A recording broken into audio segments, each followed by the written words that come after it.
You ask Tiger to solve.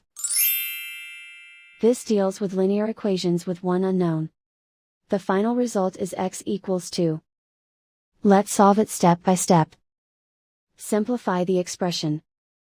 Expand the parentheses. Simplify the arithmetic. Group all x terms on the left side of the equation. Subtract 5x from both sides. Group like terms. Simplify the arithmetic. Group like terms. Simplify the arithmetic. Group all constants on the right side of the equation. Subtract 10 from both sides. Simplify the arithmetic.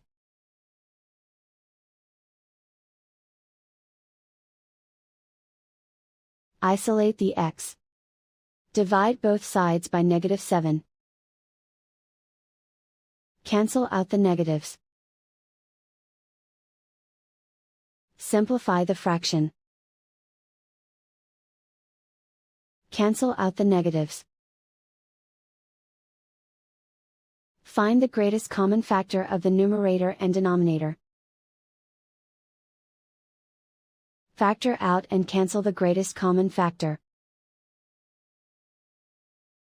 And so the final result is x equals 2.